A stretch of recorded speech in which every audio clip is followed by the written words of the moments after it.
بسم الله الرحمن الرحيم إلهي بما هذا مرك كوباد عاول كان سكوكين كيني مرلباتك أي نقص لنا نبينا محمد عليه الصلاة والسلام دمانتين واللي بعاو هبنش معاه إنه بدنا نصلي النبي عليه الصلاة والسلام عاو وحين سكوني مني إنه نكوض هذا الله موضوع آدمهما وكصاب سن أخرسك مركان إن شاء الله وقت اللي سيانا وحرجيني يا بين الآد وسكوضه maadaama waqtiguna inahayo si xagga dambana aynu uga gaarno wixii su'aalaha iyo wixii discussion iyo wixii comment insha Allah marka aad baynu soo kooban doonaa hadii Ilaahay na gaarsiiyo insha Allah inta markaan ka imaado in fara badan ardaydo kale marka ay joogaan fasalada iyo klaasyada waxa markaa la weydiiyaa la yiraahdo qof walba maxaad xirfad u leedahay qof baa koranaya waxaan xirfad u leeyahay muxuu ahaayay kalluumaysiga mid baa koranaya waxaan xirfad u leeyahay dabaasha midba wax uu sheeganaya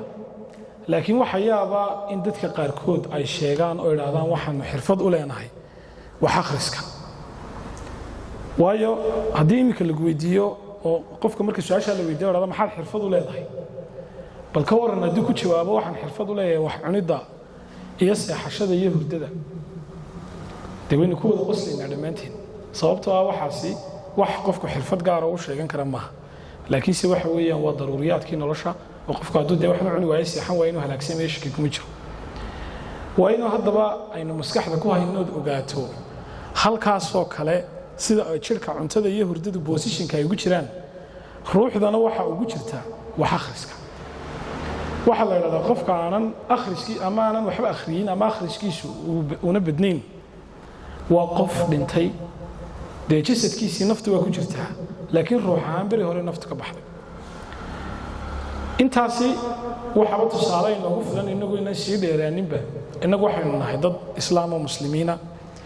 maalinkii ugu horeeyay diinteena la soo dejinayay maxay kelmadii ugu horeysay lagu soo dejiyay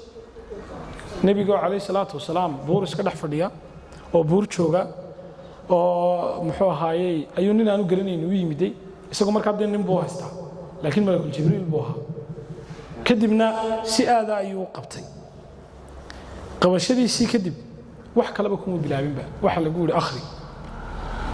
nabigu uu nahay waliba ninkuna dinaad xoog weyn buu isagana ka tamar weyn markaas ku celiyay ma akhri hada quraanka marka imika 3 sano socday soo dejintiisu imsa amar ba quraanka ku jira واقيموا الصلاة بكجرت وآتوا الزكاة وبدين هندي حبدي لكن ugu horeysay lagu bilaabay waxay iqra akhri waliba shantii aayadada xataa ugu horeeyay suurada اقرأ باسم ربك الذي خلق الإنسان من علق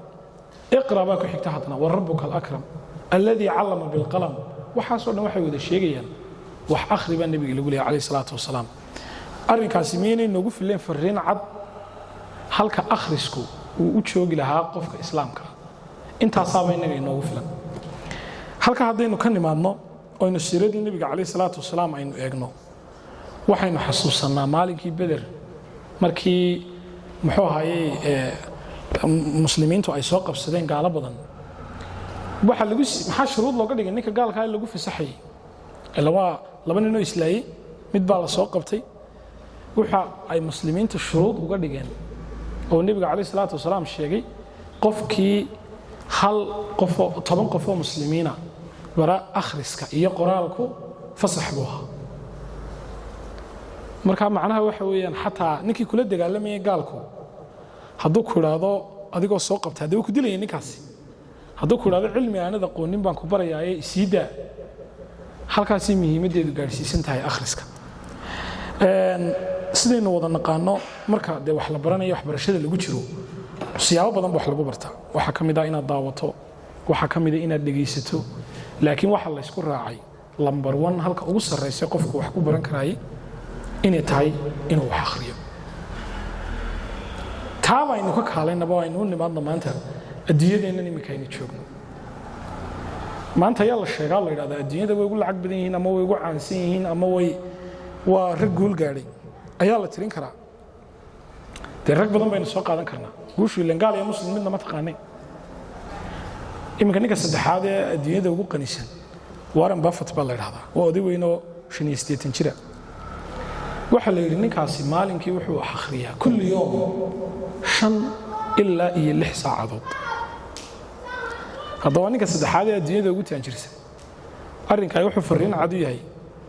dhalinyarada sheeganaysa inayna waqti haynin ama jaamacad baan ku mashquulsanahay ama wax baan akhriyaa ama halkan aan tagaa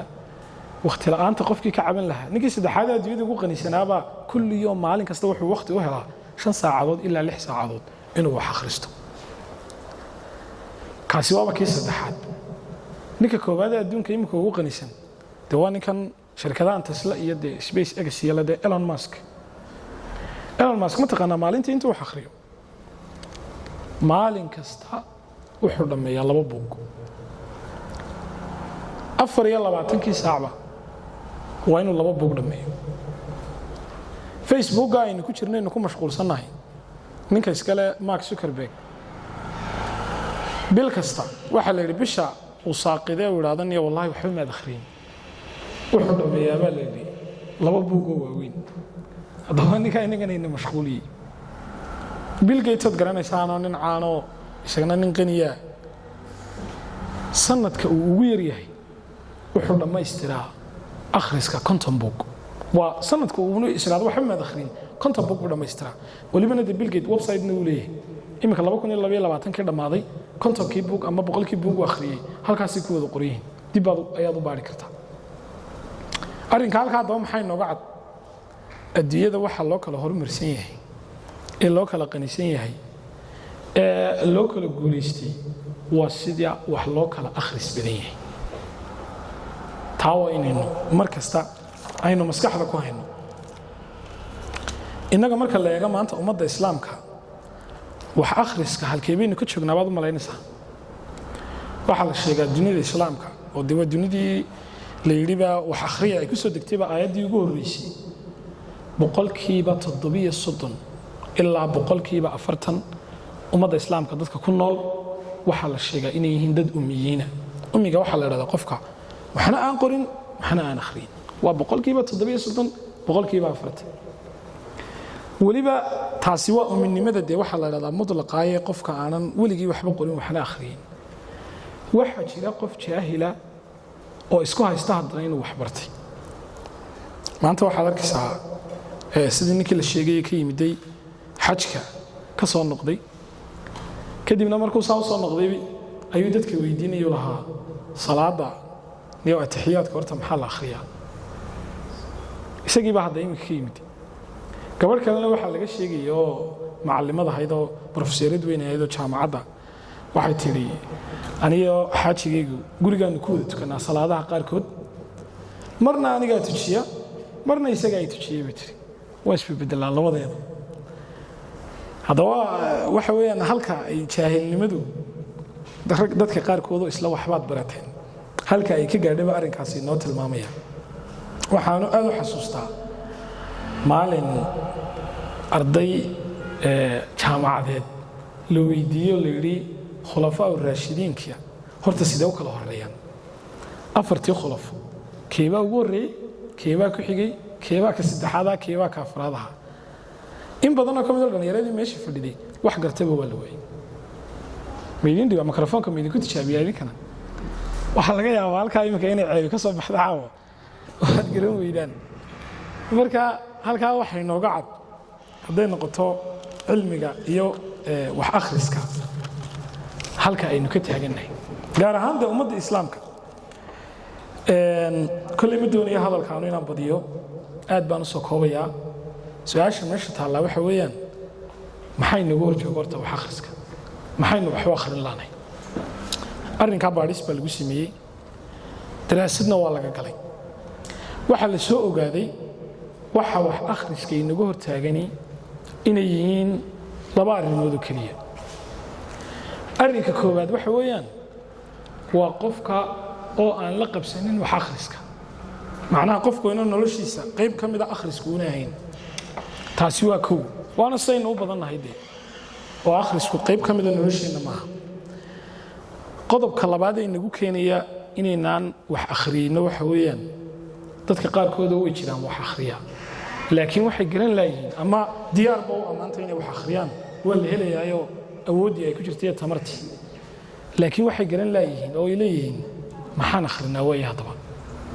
wax akhriskiiyo faa'iidadiisii garanayay marka labada qodob baan kusoo koobayaa qodobka koobaad ee qofku inaanu la qabsanin ama uu ku adeeg yahay wax akhrisku sidee baynu uga bixi karnaa oo aynu wuxuu akhrin karnaa ma soo qaadanaya kaliyaata waxa aan ku soo way badan yihiin waxyaabaha qofka ku caawin kara inuu wax akhriyo laakiin waxa ka soo qaadanaya 5 qodob oo kaliya aan ku soo koobaya ta koobaad ama qodobka koobaad waxa weeyaan waa qofku inuu wanaajiyo niyadiisa meesha waxa laga akhriyay tamarta laga helaa wahalkii diiwaan niyada weeyaan iyo qalbiga marka waxa loo baahan yahay in niyadeena aynu jadiidino oo qofku markuu wax akhrinayo uu isweydiiyo maxaad horta wax u akhriyaysaa waa inaynu waxaynu wax u akhriyayna ay noqoto kow horta amarkii ilaahayna siiyoon qaadanayno deegaanka aayadii ugu horreysay halkan ku taalaba marka wax akhrisay noqoto haddaad isweydiisay maxaad wax u akhriyaysaa amarkii ilaahay baad fulinaysaa marka koobaad oo iqraba ku taala marka labaad haddii adduunyo iyo horumar ay noqoto halkaad ku gaari lahayd waa wax akhriska waxaad ku anfacaysaa naftaada waxaad ku anfacaysaa qoyskaaga marka dambe ee aad wax akhrideed macluumaad badan oo dadku ayna ogeyn aad heshana dee ummadaad u faa'iideynaysaa marka horta marka koobaad aynu wax akhriyayno waa inaynu marka koobaad aynu saxno niyadda saynaan uga caajisin qodobka labaad waa inaynu leenahay qorshe cad oo ku saabsan wax akhriska number 2 waa qorshaha weeyaan adduunyada wax qorshe la'aan socda ama shaqeeyay ma jiraan imikaanu waxa ardayda u dhigaa maamulka iyo maareynta iyo waxyaabahaas kooraska ugu muhiimsan ma taqaanaa cilmiga loo yaqaan maamulka iyo maareynta kooraska ugu muhiimsan waa kooraska loo yaqaan planning ama qorsheynta waayo hadaanan aanu qorshe jirin wax kala soconaya ma jiraan anoo hadaba waxaan soo jeedinayaa wax akhriska maadaama aan oran karo badankeenu waxa ma akhrina ama lamaynaan qabsanin waxaan soo jeedinayaa de sanadkuna maanta waa bilow bisha imika inta inaga tagtay maahay inta kale ama bil kamidaba bilaha sanadka wax laga yaabaa bishan kale deenu iska jiro qofku inuu mashquulsanaan karo inkastoona kaasiyaha marsiyaha ugu weyn ama beenta ugu weyn naftu inoo sheegto laakiin waxaan soo jeedinayaa in aynu bil gaara aynu u sameeyno wax akhris oo imika aynu tusaale ahaan bisha aynu ku jirnay January oo kale dhammaan qorshayaashii kale oo dhan aad boosiiso aad meel dhigato kaliyaata aad ku dadaasho sidaad naftaada u bari lahayd wax akhriska waxa la yiri qofku dhaqan cusub markuu baranayo muddo inta leeg baa loo baahan yahay ka qaadataa wala diraasay arrinka waxa la ogaaday 12 cisho 22 cisho waa sababta imika ramadaanta ilaahay noogu tababaray bil looga dhigay ramadaanka 30 cisho tababar fiican bay ku noqonayaan marka wax akhriska waxaan ku talin lahaa in horta qorshayaasha kale inuu hayno dhan inta meel la dhigo bil la siiyo wax akhris naftana lagu tababaro qodobka saddexaad waxa weeyaan waa in aad samaysato waqti cayiman oo maalin walba aad wax akhrido waxaad ka dhigan kartaa tusaale ahaan salaada subax kadib bacda duhurka casarka kadib maghribka kadib qof walba xilli u jaanisaya laakiin waxa loo baahan inaad samayso waqti go'an oo aad wax akhrido oo aanad weligaa ka boodin xataa wax kasta haday dhacaan mashquul kasta hadaad gasho aad leedahay maalin walba xilliga wax akhris ayaan u baxaya maxaa kaliya aad ku baajin kartaa inaad awoodi kari weydo haddii geeri kugu dhacdo haddaad xanuunsato adigu wax weyne hadday dhacaan baad baajinaysaa laakiin waqtigaaga waqti ka mid ah maalin walba waa inaad go'aansato inaad xilliga aad wax akhrido qodobka afraad waxa weeyaan waa in wax akhriska aad yaraysato wax akhris baynu ka sheekaynay waxa laga yaabaa inuu aad xamaasadooto kadibna astiraada caawa buugta halkan taalla ama buugtaadii guriga ku taallo dhan haddabada u qabatid wax akhridid waxa la ogaaday ahdaafta waaweyn shayga dilaayay waa xamaasadda saayidka weligaas ka ilaalina xamaasadooto marka wax akhrisku waa sax u fiican yahay laakiin waa inaad ku xisaabtanto naftaadu meel la qabsatay wax akhriska mise lama qabsanin lamaynaan qabsanin soo maaha waa inaad u bilowdo step by step marka ugu horeysa xilli aan waxa soo jeedinayaa bisha imika aan idin sheegay in dikuli wax akhriya ninka ugu badan inuu maalinkii wax akhriyo 10 daqiiqo kaliya inaad yareysataa laga yaabo tiraado 10 minutes waa wax aad u kooban laakiin muhiimaddu maaha waqtiga waxa laga doonayaa in waxaan dhaqan noqdo oo ay naftaadu hadhow toolo la qabsato kadib markuu noloshaadii qayb ka mid ah noqdo hadhow toolo waqtiga inta doontaad ku bixin karaysaa qodobka ugu dambeeya ee ku soo gabagabeynaya waxa weeyaan inaad ku darsato gurigaaga inaad ka samaysato maktabad ama library imika aroosku markuu dhaco la isguursado waxa ugu badan ee lamaanuhu ka fikiraan waxa weeyaan qolkii hurdada qolkii fadhiga qolkii cuntada saas oo kale waxa loo baahan yahay intaasi waa in aanan waa sax waa wax ku taraya laakiin se intaas oo dhan waxa ka muhiimsan inaad mashruuca aad ku darsato qolkii wax akhriska idinku imka dhalinyar baa u badantihiin welibana jaamacadda wada dhigata waxaa laga yaabaa inaanad qol dhan aanad u banayn karin wax akhris laakiin dee haddaynu runta isku sheegno xataa ma waxaad waayeysaa marfash yaroo labadan ka kooban oo aad qayb ka mida qolka aad seexata aad dhigato marka inaad guriga qof walba laga bilaabo caawa aad ku darsato gurigaaga inaad ku soo darto qaybtii wax akhriska waxa laga yaabaa inaynu ka cabanno xagga lacagta xagga kharashaadka laakiin dee waad u goyn karaysaaba inta aynu maanta aynu dhar siisanno ama aynu ku cuntayno in badanoo ka mid ah haddii aad waxoogaa iska jirto waxaa laga yaabaa buug fara badan inay kuu goynayaan waxaan soo gaadhay guntiiyo gebagabadii su-aasha u dambaysaa waxa weeyaan ee ay dhalinyar badan isweydiisaa wax akhriskii garta iyo muhiimaddiisii maxaan akhriyaa haddaba halkeen ka bilaabaa aad bay su-aashaasi muhiim u tahay in fara badanna maskaxda biniaadanka way ku soo noqnoqotaa anu waxaan soo jeedinayaa wax akhriskaaga inaad u kala qaybiso 5 qaybood macnaha inaad 5 dhinac ama 5 arrimood aad akhrido lambar 1 waxaan ugu horreysiinayaa ama arrinka koobaad ee loo baahan yahay inaad akhriska halkaad ka bilaabayso waxa weeyaan waa inaad akhrido quraanka kariimka dhalinyaro badan markay imika wax akhriyayaan ama ay wax akhris qorshe wax akhris ay sameynayaan nasiib xumo way ka tagaan inay wax akhriyaan laakiin kitaabka ama buugga adduunyada ugu muhiimsan ee la akhriyay waa kitaabka uu Ilaahay soo dejiyay subxaanahu wa ta'ala waxa kale oo dhan waa waxay dad qoreen laakiin wax akhriska waa inaynu ka bilowno kitaabka quraanka walibana si maalinla maalin walba maalinka aanad quraan akhriyin waa inaad ku xisaabtanto inuu yahay maalinkaasi inuu yahay maalin ka dhintay quraankii marka kariimka kaalinta koobaad bad gelinaysaa wax akhriskaaga waxaanad ku lamaanaynaysaa xadiiska nabiga calayhi salaatu wasalaam waxa laga yaabaa inaad ku marsiyoto dee xadiiska oo kale ma garanayo carabigii ama saasoo kale ma fahmayo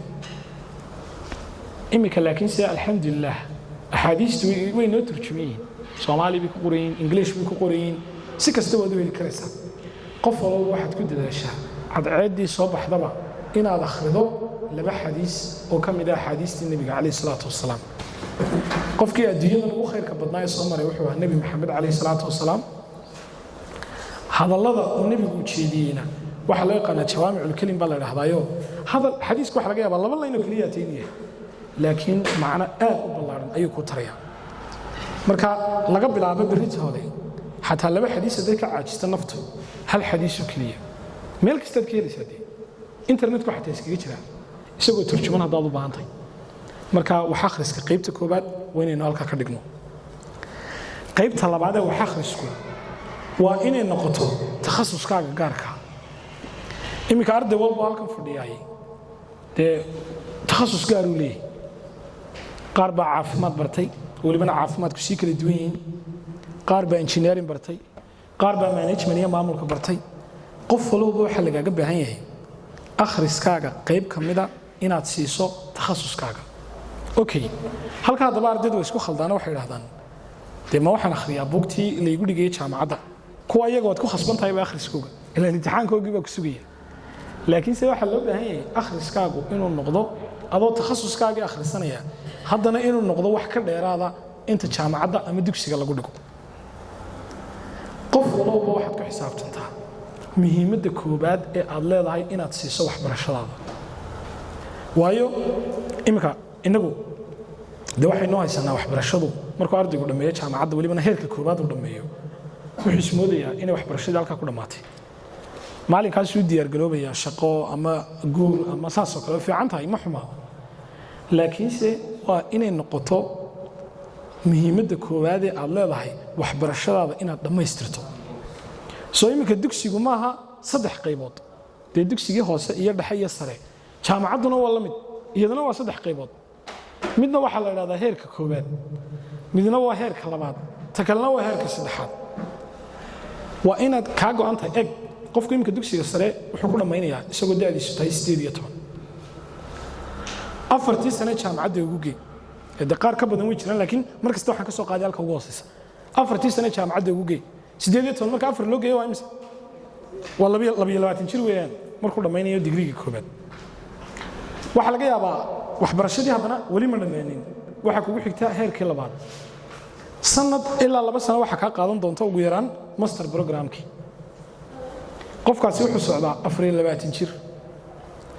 2 sano ilaa 3 sanona waxa qaadanaysaa heerkii saddexaad ugu dambeysay ee PhD maxaa laga doonayaa haddaba maalinka waxa la yiri aad tahay da'daadu ay marayso dhalinyaro waqtigu inagu socdaa waa ku xisaabtantaan maalinka da'daadu ay marayso 26 ama 27 haddii waxbarashadii aanad dhameynin oo heerkii saddexaad ee PhD-gii aanad gaarin waa inaad ku tala gasho waxbarashadaadii oo dhan waxba ka khaldan wax khaladka wixii doonayba ha sababo inaad awoodi weydo ha dhici karto inaad gaari weydo ha dhici karto laakiin waa inaad dareensan tahay inay wali waxbarashadaadii wax ka dhiman yihiin waxa ceeba adigoo imika digrigii koobaad wada ama imika soo dhameeyay inaad professor ismoodo oo aad isku qaadatay inaad aqoon-yahan tahay marka qodobka labaad halkaad wax ka akhriyaysaa waxa weeyaan waa takhasuskaagii qodobka saddexaad ee loo baahan yahay inaad akhridaay waa halkii waa taariikhda ma ogtahay horta adduunyada